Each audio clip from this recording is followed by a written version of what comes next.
por concedernos la entrevista a Estación Finlandia, en una agenda que sabemos que es apretada. Hoy está usted, hace escasos minutos, estaba presentando una exposición en homenaje al aniversario del asesinato del Che, pero a su vez, bueno, pues es inevitable vincular el aniversario de la muerte del Che con el aniversario de, aquí se diría, el cabo de año, se celebraba el sábado un año del fallecimiento del comandante en jefe Fidel Castro. Si no recuerdo mal, tras la conmoción que suponía en un pueblo, bueno, pues la muerte del líder histórico de la revolución, de la conmoción marcada por el fallecimiento, recuerdo que a los pocos días, bueno, estos días se estrenaba un documental que recogía imágenes de hace un montón de años, que había ido durante 50 años a Cuba a grabar, y era una escena en la que, bueno, pues iba en un almendrón, en un coche de línea, y preguntaba que veía al taxista, que veía la ciudad muy vacía, ¿no? Y es verdad que esas imágenes en los primeros días de conmoción quedaron rotas porque a los pocos días un montón de gente de todas las generaciones fue con el carnet de identidad pues a reafirmar, a hacer un acto simbólico de reafirmación del concepto de revolución del concepto de revolución de Fidel. De Fidel, ¿no? La cuestión es ¿cuál es el legado que dejaría, el legado político, intelectual que deja Fidel?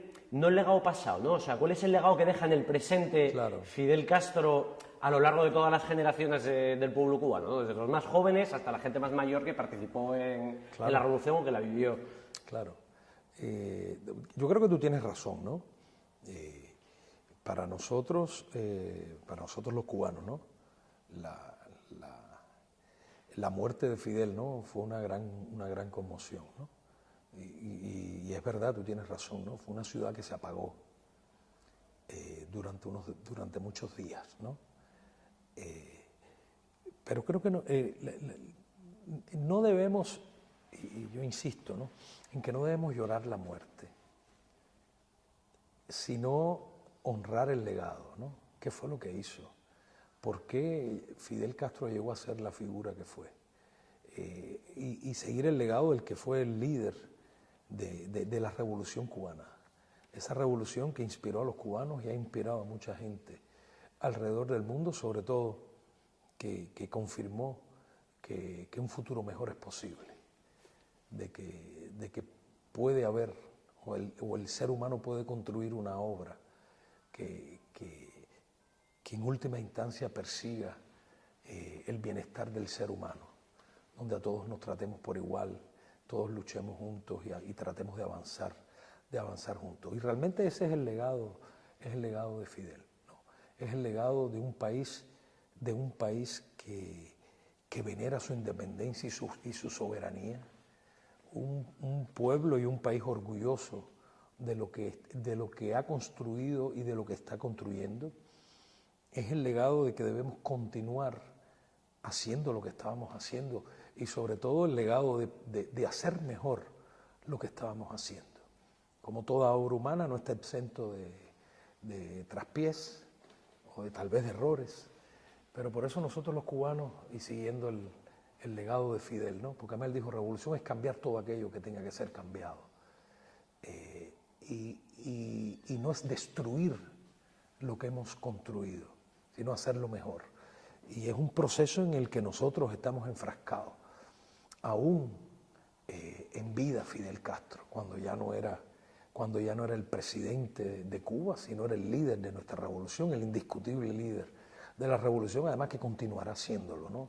Yo creo que eso es un papel que nadie puede disputar, ¿no? Pero es que ese legado es el que nos está llevando a lo que estamos haciendo, ¿no? Perfeccionar, hacernos más eficientes, mejorar las cosas, hacer las cosas mejor de las que estábamos haciendo, no continuar haciendo aquello que realmente demostró de que no era la mejor forma de hacerlo. Y sobre todo persiguiendo hacer a nuestro sistema, a nuestro socialismo próspero que realmente beneficie al ser humano y que en última instancia persiga y logre el bienestar de todos los cubanos. Ese es el reto nuestro. O sea, es el reto de mi generación y de la generación que me sigue, ¿no? Es continuar haciendo lo que estábamos haciendo, pero haciéndolo mejor de como lo estábamos haciendo. Hablando de retos, en coincidencia con la celebración del año del fallecimiento de Fidel, el domingo se iniciaban las elecciones generales en Cuba para elegir delegados, lo que aquí llamamos concejales. Sí. Bueno, porque hay cambios, bueno, en el modelo administrativo y político, claro. Obviamente, intentando establecer analogías, ¿no?, a las asambleas municipales del Poder Popular. Este proceso culminaría, si no me equivoco, el 24 de febrero de 2018. O sea, es correcto. Dentro de unos pocos meses. Dentro de unos meses, sí. De 3 meses, que culminaría con la toma de posesión de los diputados a la Asamblea del Poder Popular y de su seno la elección del presidente del Gobierno. Todo parece indicar fundamentalmente por las propias declaraciones de Raúl en el último congreso del Partido Comunista Cubano y de las enmiendas que se habían planteado, si no recuerdo mal, de limitación de mandatos. Las enmiendas no se han hecho todavía en la Constitución, pero hay una expresión política. Una expresión política. Una expresión política de lo que se quiere hacer. Todo parece indicar que Raúl, ese 24 de febrero, no continúe directamente pues, inmerso en las labores de dirección del Gobierno, ¿no?, en el día a día de las tareas gubernamentales. Y que por eso pues dé a paso, digamos, a nuevas generaciones, la generación histórica de la revolución dé a paso a nuevas generaciones, a funciones del gobierno, que supongo que también tendrán su cristalización en la elección, bueno, pues de concejales, diputados, etcétera, etcétera. ¿Qué prioridades y qué retos tiene esa nueva generación que se incorpora a la Asamblea Municipal del Poder Popular y a las nuevas responsabilidades de gobierno? ¿Cuál cree que son esas prioridades y retos para la proyección del socialismo del futuro al que hacía referencia hace un momento? Claro. Mira, yo creo que Cuba, o nosotros los cubanos, ¿no?, tenemos la ventaja de que no existe contradicción entre generaciones. Y además en Cuba conviven, y no es coexistir, sino que trabajan de conjunto las viejas, las medias y las nuevas generaciones. O sea, no podemos decir de que hay un enfrentamiento de generaciones en Cuba. Por tanto, hay una confluencia de todas las generaciones que han sido capaces de trabajar en el día a día del país. Por eso, lo primero, tenemos elecciones, que es expresión de nuestra democracia. Tenemos elecciones a varios niveles. En este caso, en este año tocan las llamadas elecciones generales, donde se eligen los representantes de los municipios, los provinciales y la Asamblea Nacional. Como cada vez que hay una elección general, se eligen diputados, nuevos diputados, algunos se reeligen, otros no se reeligen, y se debe elegir un nuevo gobierno, sea con las mismas figuras o con nuevas figuras. Normalmente siempre en Cuba hay una renovación generacional de nuestros parlamentos, ¿no? Cuando digo el parlamento a nivel municipal, a nivel provincial, Y eso implica que en Cuba, primero en Cuba existen dos principios básicos. El primero es la continuidad, pero continuidad que está basada en un consenso social. O sea, Cuba es un país que se mueve dentro de un gran consenso social, donde todo el mundo, todos los individuos expresan sus pareceres, sus opiniones, sus aspiraciones, ¿no? Y en esos consensos es en que Cuba se ha movido y Cuba tiene que continuar moviéndose. ¿Cuál es el reto del nuevo Parlamento? Porque no necesariamente tenemos que hablar de que va a ser una nueva generación que va a tomarlo, sino que dentro de ese trabajo conjunto de todas las generaciones, habrá un nuevo Parlamento. Y ese nuevo Parlamento lo que tiene es que darle continuidad a la obra que estamos realizando nosotros ahora. Yo pienso que no va a haber ni tiene que haber ningún rompimiento. No quiere decir empezar de nuevo, no quiere decir que vamos a hacer las cosas diferentes. Nosotros estamos actualizando nuestro modelo desde el 2010. O sea, quiere decir que no es algo que va a ocurrir de pronto, de repente. Proceso de actualización que fue ampliamente debatido Yo creo que no hay un proyecto social que haya sido sometido a una discusión popular tan amplia como lo ha sido el proceso de actualización del modelo económico social cubano. O sea, que se mueve, te insisto, ¿no? Se mueve a través de esos consensos. El nuevo Parlamento, el nuevo Consejo de Estado o el nuevo presidente, ¿no? Lo que tiene es que continuar eso. O sea, lo que va es a continuar esa obra. Y continuar esa obra, como decía, toda obra humana puede ser perfeccionada, puede ser mejorada. Porque en la búsqueda de la verdad, ¿no? Vamos avanzando y vamos viendo, hay nuevos contextos, nuevas situaciones, nuevas cosas. Pero hay un gran consenso hacia la continuidad en Cuba. La esencia de nuestra revolución no va a cambiar. La esencia de lo que nosotros los cubanos queremos tampoco va a cambiar. Y seguiremos haciéndolo y pretendemos, ¿no?, continuar haciéndolo mejor. Hablaba usted de nuevas situaciones, ¿no? No sé si lo que le voy a preguntar ahora puede ser considerado como una nueva situación, ¿no? Pero bueno, tiene elementos nuevos, al menos, creo. El pasado 8 de noviembre, el gobierno de Donald Trump anunció otra vez la ampliación de restricciones para los ciudadanos norteamericanos interesados en hacer negocios con Cuba, viajar por elementos de turismo, de reencuentro familiar, y por la cual suprimía de forma unilateral la mayoría de los avances alcanzados durante el mandato de Barack Obama, ¿no? La pregunta sería, ¿Trump se estaría conformando en la política respecto a Cuba en un nuevo Bush?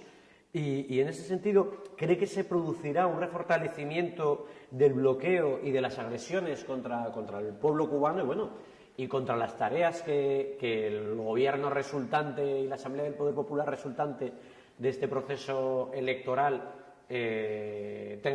vayan a tener? Con Donald Trump ha habido un retroceso en las relaciones bilaterales, ¿no? Eso es indudable. Y además Trump ha adoptado medidas que recrudecen el bloqueo contra Cuba. Y además hay un incremento en la retórica anticubana. Algunos dicen de que está utilizando un lenguaje y una retórica que caracterizó los tiempos de la Guerra Fría. Aquí lo importante es que los dos últimos años antes de la elección, hubo avances en la relación bilateral. Creo que los dos países demostramos de que es posible tener una relación diferente, a pesar de nuestras diferencias. Nuestras diferencias persistirán, porque nadie es igual a nadie. Y nosotros los cubanos estamos muy convencidos de lo que estamos haciendo, de lo que pensamos, de la forma en que queremos hacer las cosas. Y eso puede implicar de que tengamos diferencias. Tenemos diferencias de enfoques, tenemos diferencias de filosofías. Pero eso no quiere decir de que podamos tener una relación normal. Lo que nosotros definimos como una relación civilizada. Y los dos últimos años lo demostraron. O sea, demostraron que esa relación civilizada que nosotros definimos como no centrar nuestros vínculos en lo que nos puede hacer distintos o lo que nos puede diferenciar, sino tratar de buscar una relación que beneficie a ambos países y pueblos, que por demás merecen ambos países y pueblos, ¿no? Demostramos que es posible. Y yo pienso de que esa es una opinión que está siendo enraizada en la sociedad estadounidense. Hay una mayoría de los sectores de esa sociedad que propugnan y están de acuerdo en que se levante el bloqueo porque es una política obsoleta, una política inhumana, que están de acuerdo en que Cuba y los Estados Unidos merecen una mejor relación, una relación lo más normal posible. Insisto, dentro de las diferencias que podamos tener. Realmente depende del señor Trump, no depende de nosotros. Cuba, lo que sí te puedo afirmar es que Cuba siempre seguirá defendiendo su independencia, seguirá defendiendo su soberanía, seguirá defendiendo su modelo, seguirá defendiendo su obra, le guste o no le guste al señor Trump. Y si el señor Trump opta por un curso confrontacional, ese será su decisión, que no tiene nada que ver con nosotros. Mientras tanto, nosotros seguiremos haciendo lo que nosotros hacemos. Cualquiera pensaría que mientras, como venimos conversando ahora, que mientras en Cuba su pueblo, sus jóvenes y su gobierno se dirige a un nuevo futuro que mantenga el elemento nuclear de las conquistas de la revolución, pero que a su vez incorpore las necesidades de las nuevas generaciones en el camino de las reformas a las que antes usted hacía referencia, las reformas del modelo económico y social debatidas entre 2010 y principios de 2011, si no recuerdo mal. Estados Unidos habría caído en mandos, si me permite la alegoría, de la generación histórica de los terroristas, ¿no? O sea, por confrontación a aquello que llaman la generación histórica de la revolución. También hay una generación histórica en Estados Unidos en la confrontación desde el año 59 de atentados terroristas contra la figura de Fidel, que son muy conocidos, pero también atentados que tuvieron reflejos, está muy entrado en los 90, bombas en hoteles, etcétera, etcétera, ¿no? Sin embargo, frente a esa política, ya no de confrontación, digamos, de modelos distintos a los que hacía referencia ahora mismo, sino frente incluso a las diferencias, a una política obsoleta que hacía usted referencia, procedente, digamos, de la Guerra Fría. Pero, sin embargo, eso confronta con una realidad internacional que acabamos de ver hace poco más de un mes, por el cual mayoritariamente, salvo Estados Unidos e Israel, el conjunto de países de Naciones Unidas se posiciona contra el bloqueo y por el fin del bloqueo. ¿Cómo un país como Cuba puede progresar y profundizar en su modelo de democracia y soberanía con, si me permite aquello, parafraseando a Fidel, ¿no? ¿Cómo profundizar en el modelo democrático con la daga imperial en el cuello, ¿no? Sí. ¿Cómo se puede afrontar ese trabajo que hacía, que había que desarrollar y profundizar sobre las reformas, teniendo a alguien que continuamente esté injerenciando en esas políticas y objetivamente interrumpe el desarrollo normalizado, pues, de las relaciones económicas, de proyectos económicos, empresariales, etcétera, etcétera? Mira, el bloqueo es una política inhumana. El bloqueo afecta al pueblo cubano. El 73% de los cubanos han vivido bajo un bloqueo. Y por esa misma razón es que Cuba, una prioridad para Cuba es el levantamiento del bloqueo, que te reitero, nos daña y nos afecta. Y constituye el principal obstáculo para el desarrollo de Cuba. Eso es una realidad. Pero habiéndote dicho eso, también te digo de que es reconocida mundialmente como una política obsoleta, que tiene que ser cambiada. Y tú tienes razón, en Naciones Unidas, la comunidad internacional, todos los años, mayoritariamente, vota a favor de una resolución en la que se llama a los Estados Unidos a levantar el bloqueo contra Cuba. Hemos vivido con el bloqueo más de 55 años. Y no por ello Cuba ha continuado su camino. Aún con el bloqueo, Cuba muestra logros y avances que pueden ser una quimera para muchos países del tercer mundo, y no olvidemos de que nosotros somos parte de ese mundo en desarrollo, de ese tercer mundo. Los índices humanos de Cuba ocupa el lugar 44 en el mundo en el índice de desarrollo humano. Y eso es un país que ha logrado todas esas cosas aún con el bloqueo de los Estados Unidos. Por tanto, dos cosas. Si los Estados Unidos continúan o opta por continuar por esa política, es verdad que nos va a hacer daño, nos va a hacer la tarea más difícil. Pero no por ello vamos a renunciar, es lo primero, ¿no? Y lo segundo es que Cuba tiene relaciones con el resto del mundo. Y si el gobierno de los Estados Unidos actual opta por aislarse de Cuba, bueno, ese es su problema. O sea, Cuba continuará ampliando sus relaciones con el resto del mundo, sus relaciones políticas, sus relaciones diplomáticas, sus relaciones económicas, sus relaciones de cooperación con el resto del mundo. El bloqueo tiene efectos extraterritoriales, afecta también nuestros vínculos con otros países del mundo, les están aplicando la ley estadounidense a terceros, a otros países, pero aún así nosotros los cubanos tenemos un espíritu que nunca perdemos la ilusión. Y sin perder la ilusión, ¿no?, continuaremos construyendo nuestra revolución, que además la revolución no es un proyecto acabado, no es un producto acabado, o sea, es un producto en constante renovación. y que ahí viene, entonces, volvemos otra vez a lo que tú me preguntabas sobre el legado de Fidel. Revolución es cambiar todo aquello que tenga que ser cambiado, y eso en esencia es la revolución cubana. No es un proyecto que se renueva con la convergencia de todas las generaciones. Y las nuevas recogerán la bandera de la vieja, y las que vengan seguirán igual. Usted acaba de incorporarse como embajador de Cuba en España, ¿no? Sí.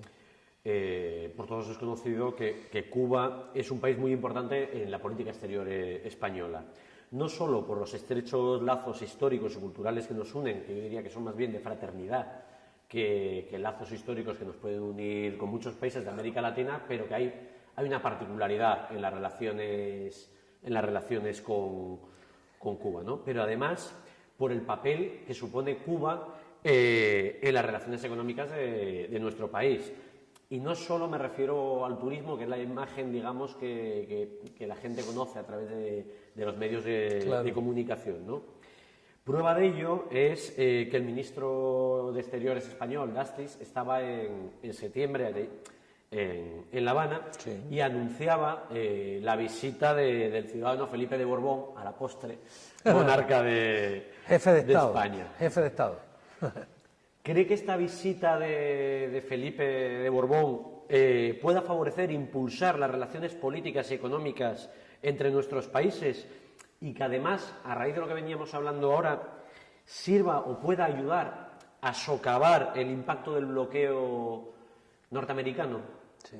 Mira, es cierto, Cuba extendió una invitación al jefe de Estado y también al jefe del gobierno español, en consonancia con el estado de nuestras relaciones bilaterales, que yo estoy de acuerdo contigo, ¿no? Los vínculos entre Cuba y España trascienden tal vez la política, si pudiéramos decirlo de esa manera, ¿no? Tenemos estrechos vínculos históricos, culturales, económicos, de costumbres familiares, o sea, es algo que ya podemos decir que está en la información genética de los cubanos y los españoles, ¿no? O sea, y también Cuba es un país que despierta emociones. Aquí en España algunas veces encontradas, pero estamos hablando de emociones, y no, para nosotros los cubanos España nos es más cercana de los miles de kilómetros que nos separan geográficamente, ¿no? O sea que somos dos países cercanos. Nosotros daremos la bienvenida, si esa visita se concreta, por supuesto el pueblo cubano dará la bienvenida, como acostumbra a hacer a todos aquellos que nos visitan, y que nos visitan con un sentido de amistad, de respeto y de igualdad, ¿no? O sea, esa será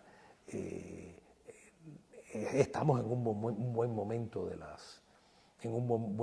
las relaciones bilaterales. Como decía, Cuba está actualizando su modelo. Cuba no niega, por el contrario, que España pueda jugar un papel en este proceso nuestro de actualización. España hoy por hoy es el tercer socio comercial de Cuba, es uno de los y es el primer socio comercial de toda la Unión Europea, es uno de los principales inversores. Por tanto, desde el punto de vista económico, comercial, ¿no? Hay una potencialidad tremenda que pienso que podemos aprovechar, pero yo realmente no reduciría las relaciones entre Cuba y España al ámbito económico-comercial. Yo pienso que hay una potencialidad muy grande para el intercambio cultural, para el intercambio deportivo, para el intercambio en cualquiera de las variedades que puedan existir entre dos países que gozan de una buena relación. Por supuesto, las visitas de altos dignatarios de ambos países, por supuesto, siempre le brindan o le dan un sello distintivo a las relaciones bilaterales. Por tanto, nosotros pensamos que por el nivel de las relaciones que tenemos actualmente, son visitas que son productivas, que ayudan a consolidar nuestras relaciones. Ya entrando en la recta final, ¿no? Comentaba usted hace un momento que nuestros pueblos tienen una relación emocional, cultural, histórica, fraternal. que justamente va mucho más allá de elementos identitarios o políticos, trasciende de esos elementos de proyectos políticos, ¿no? Esto, por ejemplo, yo creo que se manifestó durante los devastadores estragos del huracán Irma, ¿no? A pesar del poco tiempo que lleva como embajador, lleva, si no me equivoco, un mes y algo aproximadamente. Un mes y algo, sí, tienes razón. Y tal. ¿Cómo percibe esas muestras de fraternidad y solidaridad entre nuestros pueblos, ¿no? Y por otra parte, ¿qué podemos hacer nosotros? Y no solo que podemos, sino cómo lo podemos hacer en lo social, en lo cultural y también en lo institucional, porque muchas veces nosotros nos encontramos en nuestra práctica institucional, pero uno piensa que las cuestiones de las relaciones de confraternización y solidaridad son una cuestión lejana, cuando ciudades como la de Gijón, por ejemplo, tienen el hermanamiento con la ciudad de La Habana, ¿no? ¿Qué podemos hacer nosotros y cómo, desde lo social y lo cultural, para revertir el impacto del huracán Irma en el conjunto de la sociedad? Claro. Mira, el huracán Irma tuvo un impacto muy negativo sobre Cuba, ¿no? O sea, causó estragos y daños, tanto sobre personas como instituciones. Creo que un gran % de las instituciones culturales cubanas fueron afectadas, un gran número de viviendas de personas, numerosas instalaciones educacionales, turísticas, de todo tipo, ¿no? Nosotros no somos un país que acostumbramos a pedir, ¿no? Pero sí somos agradecidos de aquellos que voluntariamente nos quieren ayudar, ¿no? O sea, Cuba, a nosotros como país hemos destinado una cantidad de recursos muy grandes, ¿no?, para la recuperación del país, y creo que estamos en un buen momento en la recuperación, ¿no? Inclusive el gobierno está financiando el 50% de las construcciones, reparaciones de viviendas de cubanos que fueron afectadas por... Sí hemos recibido asistencia, ayuda y solidaridad de muchos países del mundo, incluyendo España. Antes de venir a España tenía conocimiento de los gestos solidarios, por parte de la España institucional, pero también de la España solidaria, de la España amiga, ¿no? Llevo poco tiempo en España y he tenido la oportunidad de recibir muestras amplias y grandes muestras de solidaridad, de apoyo, de asistencia y sobre todo la pregunta: ¿qué podemos hacer por ustedes? Eso a mí me ha gratificado grandemente. O sea, he estado desde un domingo comiendo judías para recaudar fondos, para resarcir los daños del huracán Irma, por personas comunes, personas corrientes, personas que profesan una amistad con mi país, ¿no? Lo cual me hace sentir muy orgulloso. O sea, personas que, aun cuando pudieran tener determinadas diferencias por ideología, por política, por lo que sea, ¿no?, en el momento que es Cuba y asistir a Cuba, todos se han unido. Eso, personalmente, como cubano, pero además como representante de Cuba, ¿no?, del gobierno de Cuba, y de alguna manera me siento también representante del pueblo cubano, porque yo soy el pueblo cubano, ¿no? Me ha hecho sentir una gran satisfacción del nivel de relación que existe entre nuestros dos países y nuestros dos pueblos. O sea, personas con problemas, con ingresos bajos, que me han dicho que qué puedo hacer por ustedes, ¿no? Y yo pienso que con el simple hecho de brindarnos la solidaridad y la hermandad, eso nos da suficiente energía para continuar. Y sobre todo porque Cuba es un país que profesa una filosofía no de dar lo que no tiene, ¿no?, porque nunca hemos dado lo que no tenemos, sino compartir lo que tenemos, ¿no? Recuerdo que nosotros estábamos en medio de la recuperación del huracán Irma y estábamos enviando brigadas médicas, linieros a los países del Caribe, que también fueron afectados por Irma y mucho más duro que nosotros, y lo estábamos haciendo, mandando brigadas médicas a una Nicaragua que las lluvias causaron sendas inundaciones, ¿no? O sea, es como que yo doy y tú me das. Pero sobre todo es una muestra muy bella de lo que se llama solidaridad internacional, ¿no? Que no importa las diferencias políticas, ideológicas, sino que simplemente estamos hablando de seres humanos que necesitan una ayuda. Y tú me ayudas y yo te ayudo, ¿no? Y eso para mí ha sido, o sea, ha sido un comienzo, un bello comienzo, un comienzo solidario que realmente ha calado mucho en mi ser, ¿no? Porque ha sido la primera imagen que he tenido de España, ¿no? Y qué mejor imagen para comenzar una misión que sea la expresión de solidaridad de sus ciudadanos comunes hacia mi país, ¿no? Para mí ha sido una experiencia genial y por eso es que estoy comprometido en que tenemos que ampliar y profundizar las relaciones entre nuestros dos países, pero especialmente las relaciones entre nuestros pueblos, que realmente es lo que vale. Embajador, muchísimas gracias por favor, por ha sido un dedicarnos este tiempo y esperamos poder volver a hablar con usted en un tiempo, bueno, para ver cómo se desarrollan este tipo de cuestiones. Podemos hablar de aquí a un año a ver cómo nos ha ido, ¿no? Por ejemplo. Y, claro. Y bueno, muchas gracias además hoy por inaugurar la exposición de un placer para mí. Che Vive, que esperemos que tenga me siento honrado. Yo me siento honrado de que me hayan invitado aquí a Gijón para inaugurar esa exposición, ¿no? De una persona que es muy querida para nosotros los cubanos, que nos es muy cercana, que han pasado 50 años, parece mentira, pero y seguiremos honrándolo y seguiremos celebrándolo. Muchas gracias. Gracias. Gracias.